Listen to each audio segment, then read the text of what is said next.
Good morning, students. Students, as you know, in your class, history is going on, and in history chapter 8, devotional path to the divine. This chapter is going on, and in the last class, we have discussed about a few important points about Supreme God and Bhakti movement in India, in South India, Nayanar and Alwar. And I hope you have noted the important point and the number of the Alwar and Nayanar saint such as emerged in South India. And we have to discuss about some important personalities such as Chaitanya.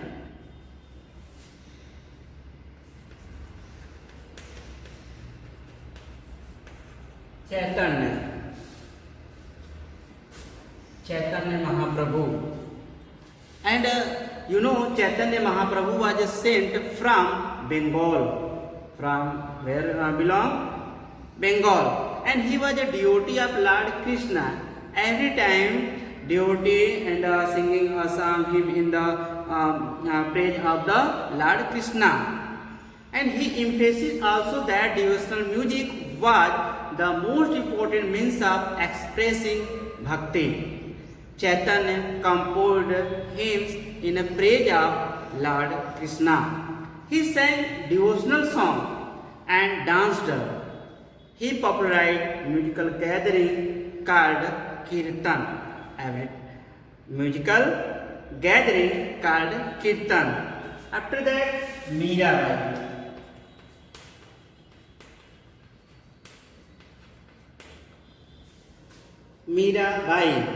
Mirabai was a Rajput princess and she was also a devotee of Lord Krishna and composed several poems expressing her love for the Lord.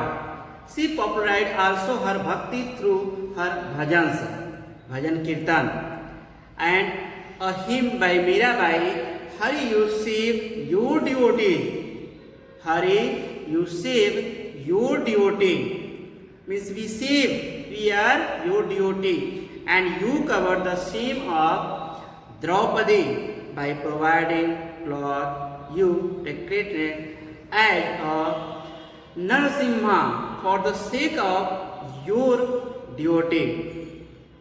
You saved the king of elephants by killing the crocodile like them,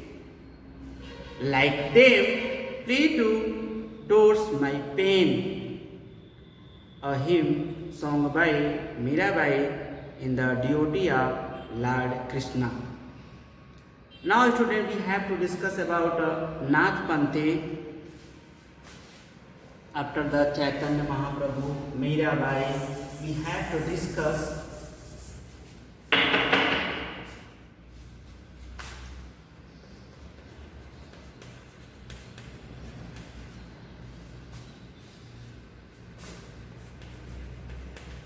Nath Panthi,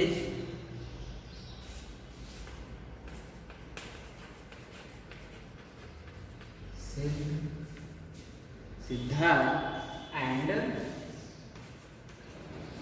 Yogi.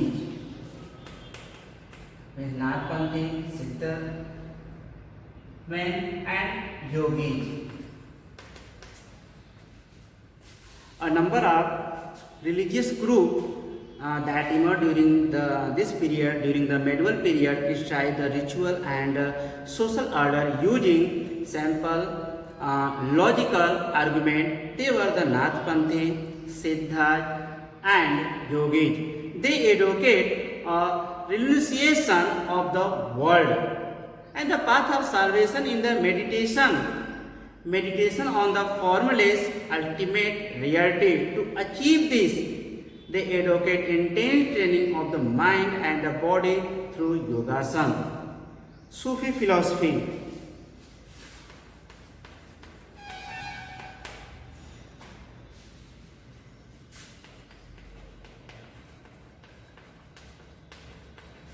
Sufi philosophy.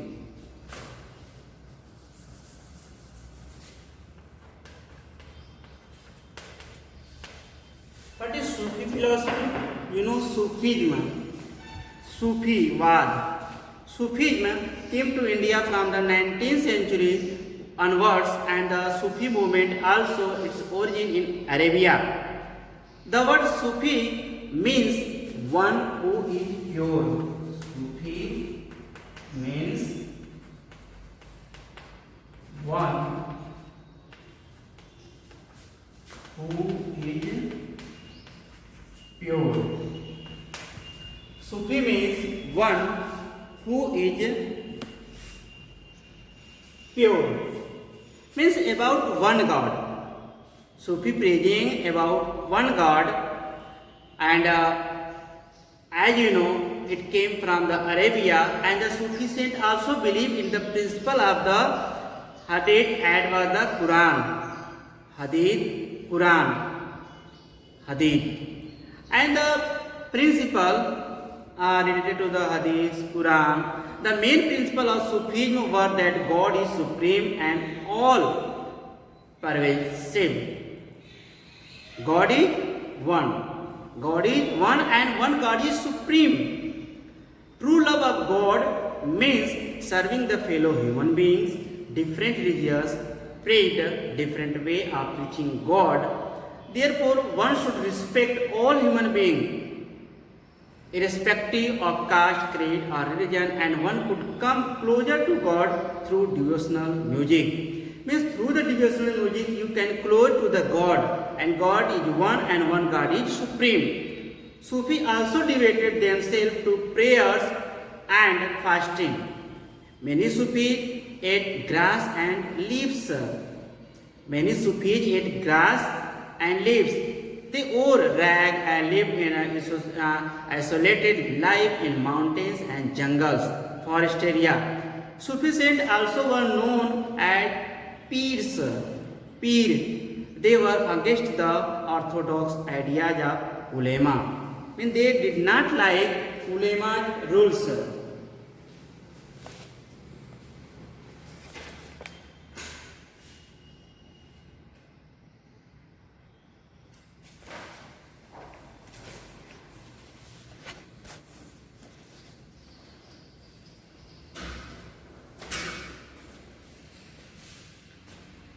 Ulema rule. Some of the prominent saints were Khwaja Muinuddin Chishti, Baba Farid, Nizamuddin Auliya.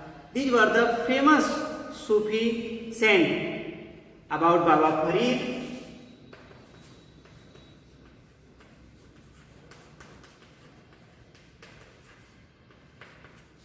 Baba Farid was a disciple of Muinuddin Chishti, Khwaja Muinuddin Chishti. He preached true love for God. He preached true love for God and rebelled against the orthodox belief of the ulema. They were against the rituals of the ulema, the rules of the ulema. They did not like about it. He composed many verses which were recited both by Hindus and Muslims alike. About Khwaja Muinuddin Chishti.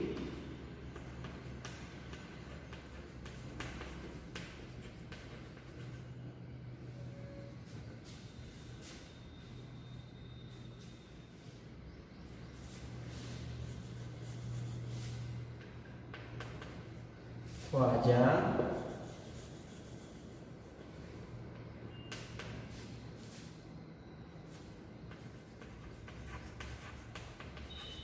Muinuddin Chishti.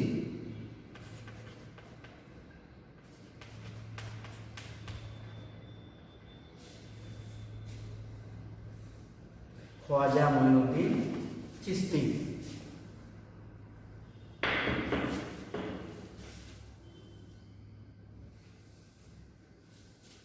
Khwaja Muinuddin Chishti, he was one of the greatest Sufi saint. He was the greatest Sufi saint, and he was the founder of the Chishti Silsila. That is the name Khwaja Muinuddin Chishti. He started a Chishti Silsila. He came to India in 1192 and settled in Ajmer. And he encouraged also a devotional music, Qawwali, which were sung at a musical gathering. His dargah at Ajmer is visited by hundreds of people every day. about Nizamuddin Aulia.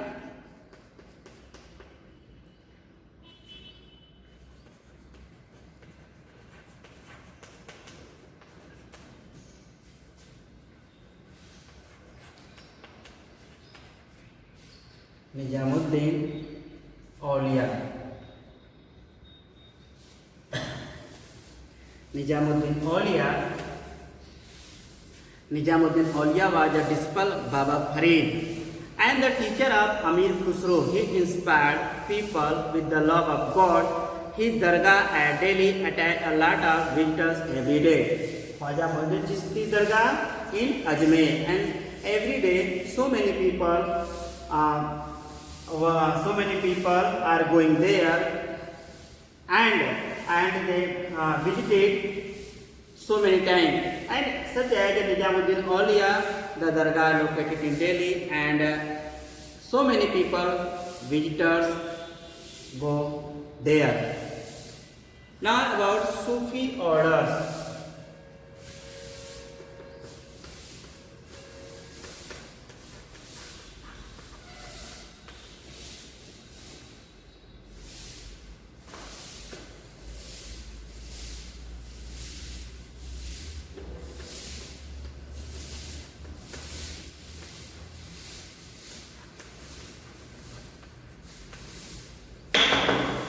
Sufi orders. What is Sufi orders? The Sufi were organized into 12 orders or silsila. Organized into 12 orders or silsila. And each silsila was identified by a prominent saint who lived in a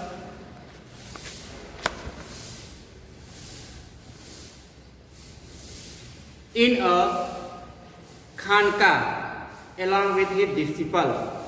And some of the prominent silsila of this period were the Chishti silsila, Surawardiya silsila, and Firdausiya silsila, and Kalandariya silsila. Two of these, namely the Chishti and the Surawardi silsila, became very popular in India. About Chishti silsila, a prominent teacher saint of the Chishti silsila, Khwaja Muhyiddin Chishti, his dargah at Ajmer is today a pilgrimage center, visited by both Hindu and Muslim there, and other famous Chishti saints Sheikh Kutubuddin, Bakhtiyar Kaki, Sheikh Farid, Baba Farid, and Nasiruddin, Chirag Dehlavi. So many famous Sufi saint related to Chishti silsila. And Surawardi silsila, the founder of the Surawardi silsila was Sheikh Bahruddin Zakaria Qazi, and other famous Surawardi saints were Shah Alam Bukhari and Sheikh Sayyid Surawardi. This silsila was popular in the Sindh and northwestern India. Now, students, we have to discuss a closer look for Kabir.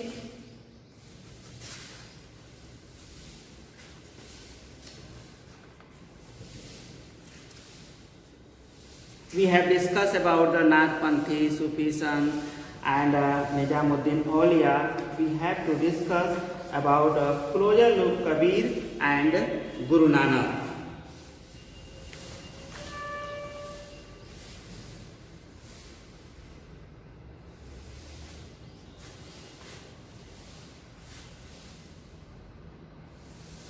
Have you noted all the points?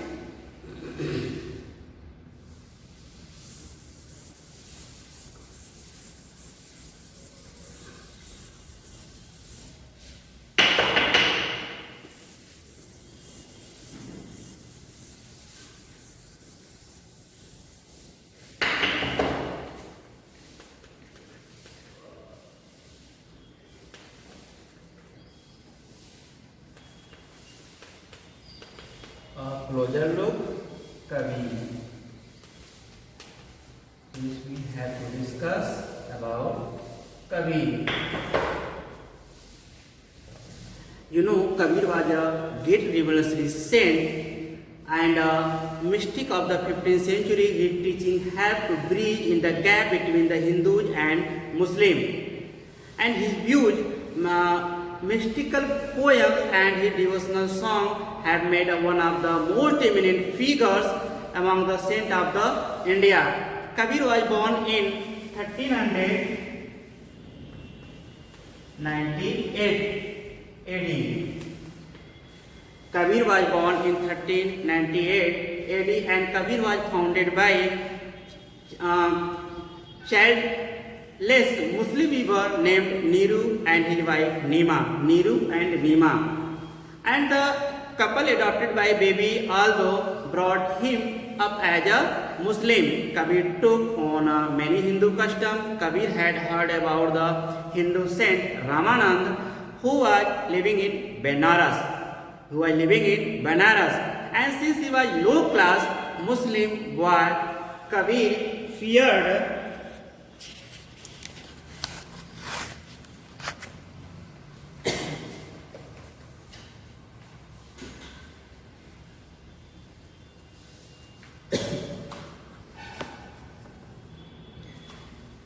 with the Ramanand that I am a Muslim caste and accepted to me as a disciple or not. Ramanand accepted him as a disciple, and Kabir became one of his closer disciples. Like Guru Nanak, Kabir also embedded best of the Hindu philosophy and of Islam, and taking on some ideal of the worship and his frankness and unconventional the opinion created many enemies. Kabir traveled widely, preached to his message, and his followers were known as Kabir Panthis. He preached the gospel social equality and wanted to equally all the castes. Brahman and Sudra were one. Means they mix all the castes, and Kabir was considered as a threat to the orthodox religious minded elite. His idea of loving God has expressed through his dohas. So many dohas sung by Kabir, and the language of his poem widely understood the ordinary people. The Holy Guru Granth Sahib contain over 500 verses by Kabir. Sikh community hold Kabir in the same reverence as 10 Gurus. Kabir was one of the most influential poets of his time. His doha were in easy Hindi, and he believed in one formless supreme God.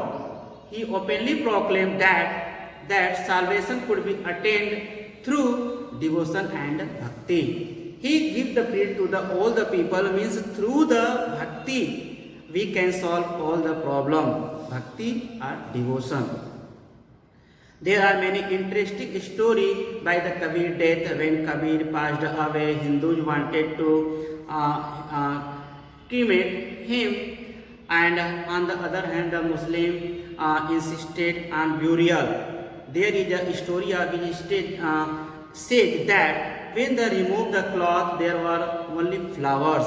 The Hindu took half and cremated them, and the Muslim took the other half and buried it in Maghar. His tomb and samadhi stand side by side. Tomb and samadhi located in Maghar and stand side by side. Now about a closer look.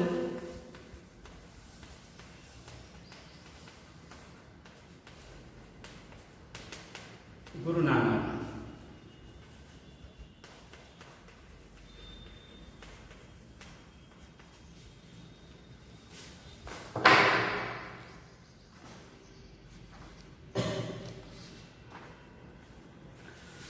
A closer look, Guru Nanak.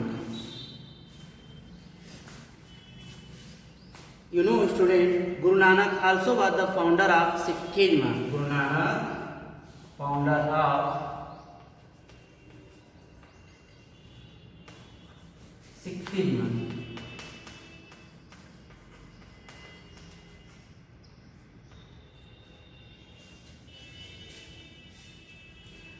founder of Sikhism, and his goal was to unify the Hindus and the Muslims, as like as Kabir. Guru Nanak was born on April 15,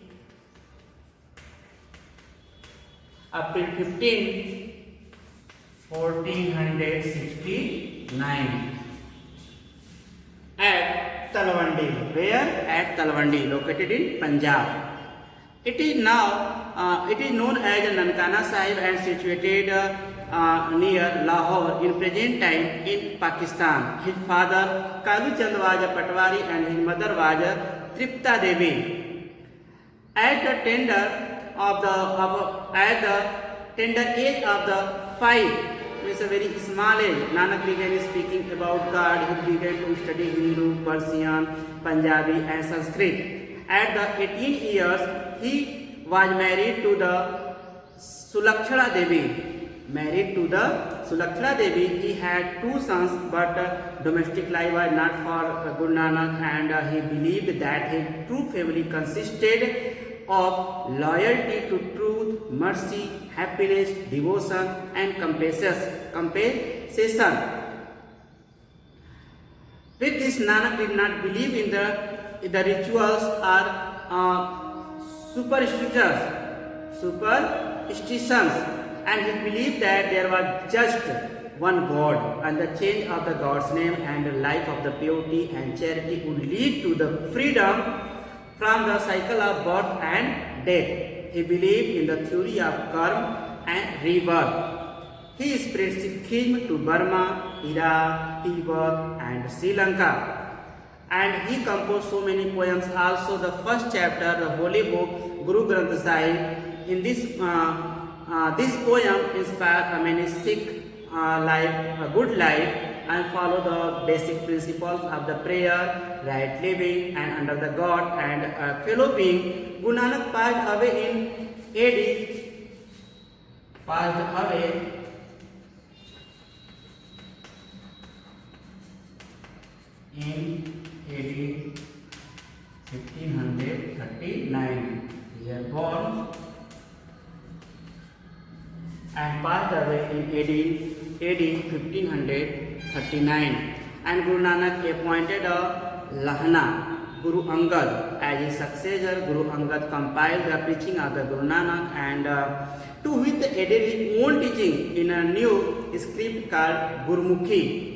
And 3 successors of the Guru Angad preached all their the 3 successors of the Guru Angad preached, and all their compositions were compiled by Guru Arjan in 1604. Later on, hymn of the Sheikh Farid, Kabir, Namdev, Guru Tegh Bahadur were added. Later on, his compilation was authentic by the Guru Gobind Singh, a book called Guru Granth Sahib, the holy scripture of the Sikh.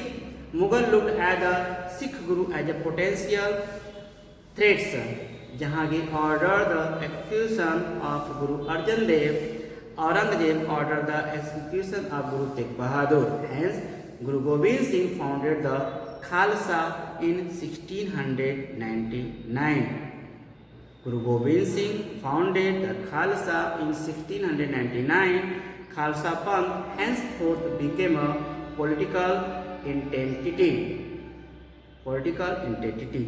Now, student, in this way, your chapter of history, chapter 8, devotional part to the divine, this chapter has been finished.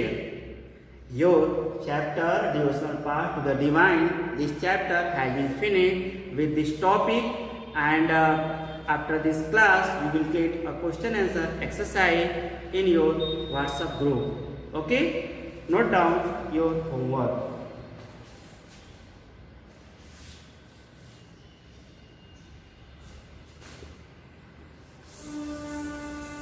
Have you noted all the points? All the points is important. You have to note down in your SST fair copy.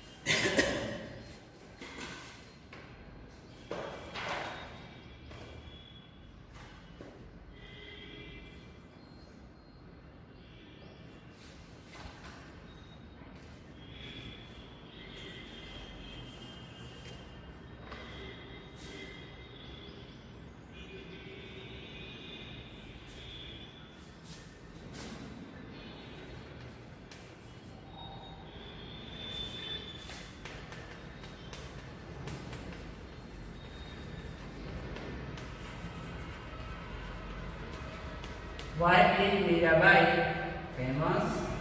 Second homework.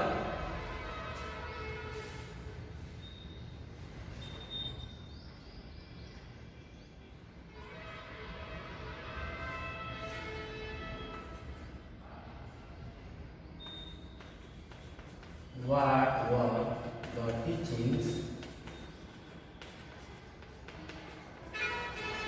What were the teachings of Guru Nanak? What were the teachings of Guru Nanak? Third homework.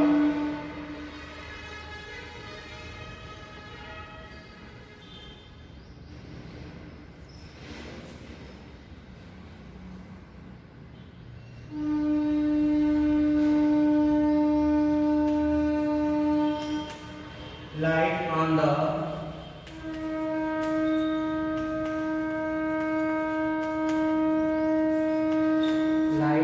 the teachings of Kabir. Light on the teachings of Kabir. First homework, why is Mirabai famous? Second homework, what were the teachings of Guru Nanak? Third homework, light on the teachings of Kabir. Note down.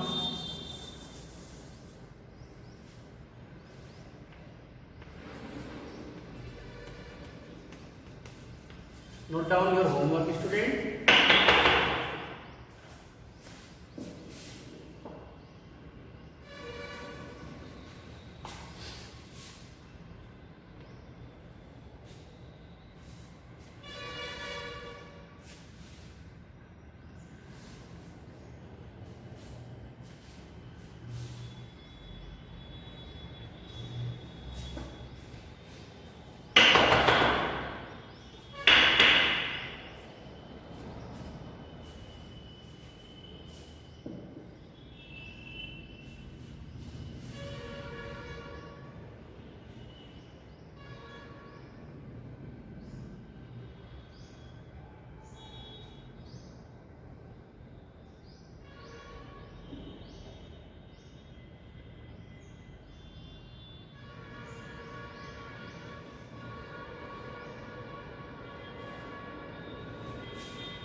Have you noted your homework?